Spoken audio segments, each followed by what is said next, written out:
Howdy, everybody. This is the Krog and Qwerty Show's Cash Vault, I believe, Volume 4. I got Krog here on Discord with us.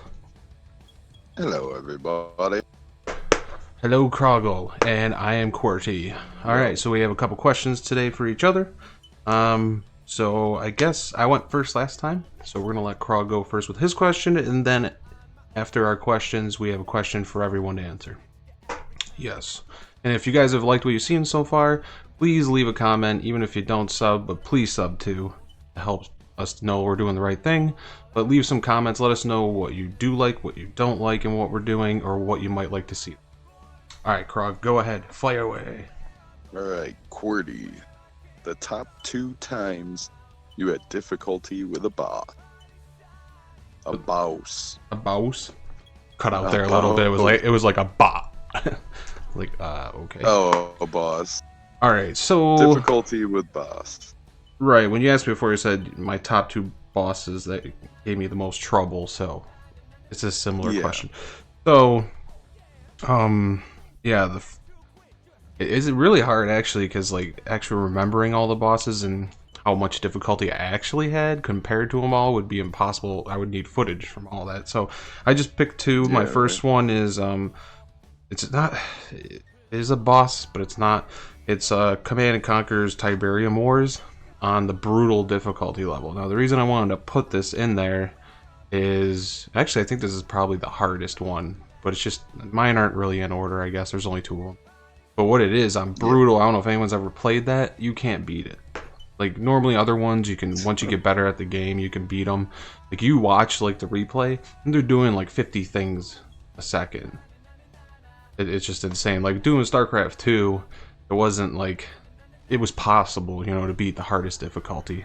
On that game, if you haven't tried it out and you like RTSs, try it. It's next to impossible.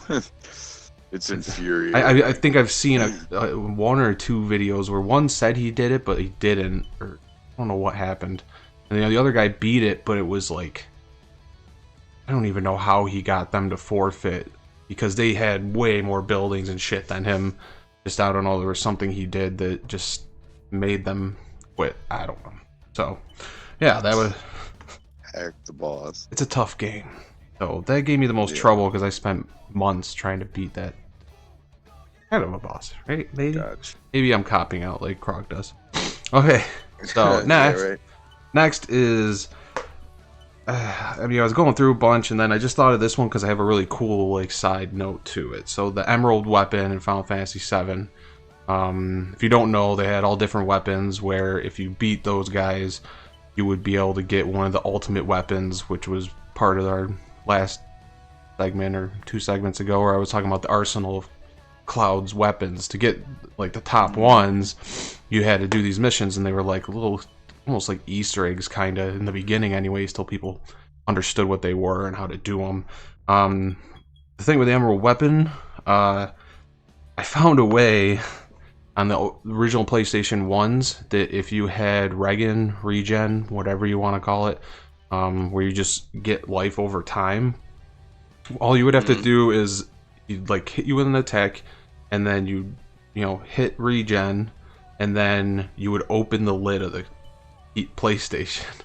So it would just sit there and the time would keep going, so you get full health, and then you'd clip it back down, and like after 10 seconds it would pick back up where you were. You'd do all your spells and then do that again. You just keep doing that, and that was one way to beat it. I did beat him without doing that, but I barely remember it and how I did it. I know it took me a long time, but yeah. Lucky 7.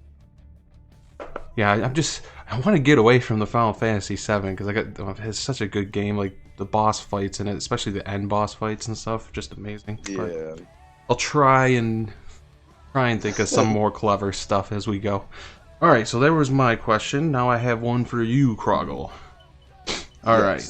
So I have, what is your favorite controller and why? And then what is your least favorite controller and why? Alright, here we go. I will do least favorite first. Okay. Because it feels like it. Sure. Alright, my least favorite controller of all time is the Atari controller. Looks like Well, a dildo. the little joystick thing.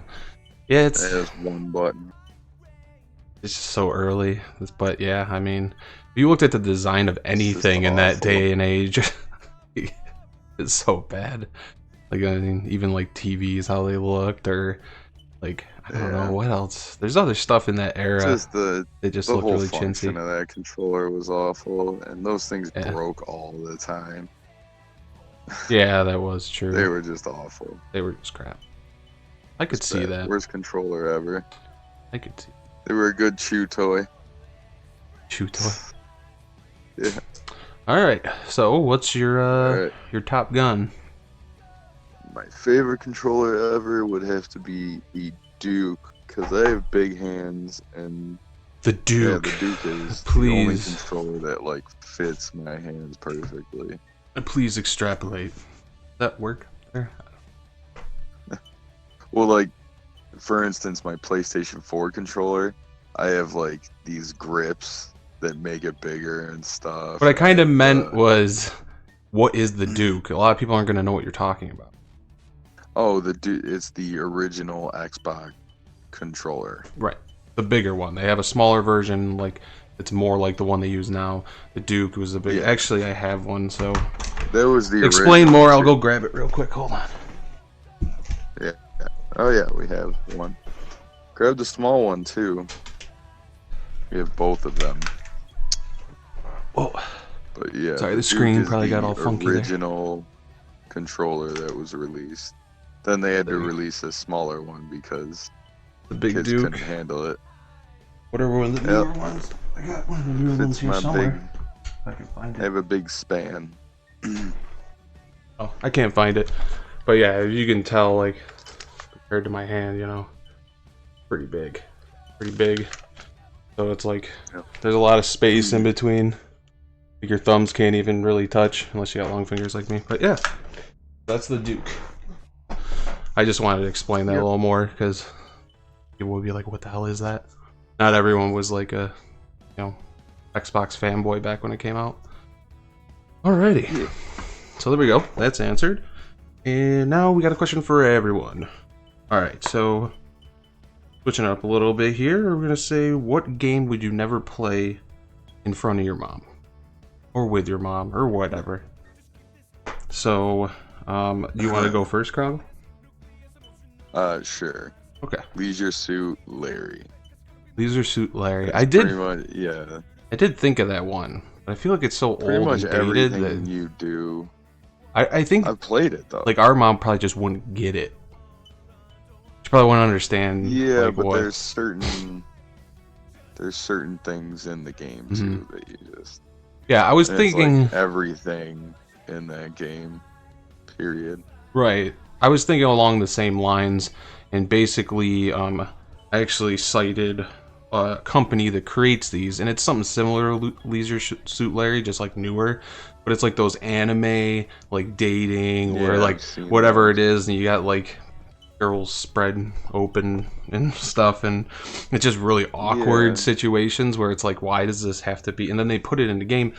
Flaming Firefly is one of the creators on Steam, so if you wanted to look it up to see what I'm talking about, that's kind of just like, Grand Theft Auto would be like a cop-out, but really, like, if they saw that, my mom saw that, I wouldn't be really embarrassed, like, if you were at the strip club or something like that. But something like this would be really embarrassing, just because, first of all, she wouldn't get it at all. Do you know some guy just married with, like, a priest? It's not legal, but he married one of the characters on one of those games. Yeah, I think I remember you telling me something like that. It's ridiculous. People are crazy. Because that's what it is. It's like a video game that catfishes people. Yeah. Alright, well, on that note, we're going to wrap this up. You guys, please hit the subscribe button if you haven't already. We'll be doing this daily. And then in the comments below, I want you to tell me what game you wouldn't play in front of your mother. Maybe you guys have a different idea, or maybe you have some really weird out there ones that you can cite for us so we can check them out and then maybe mention them later on. Alright, that's all, and we'll see you in the next one. Peace! Peace!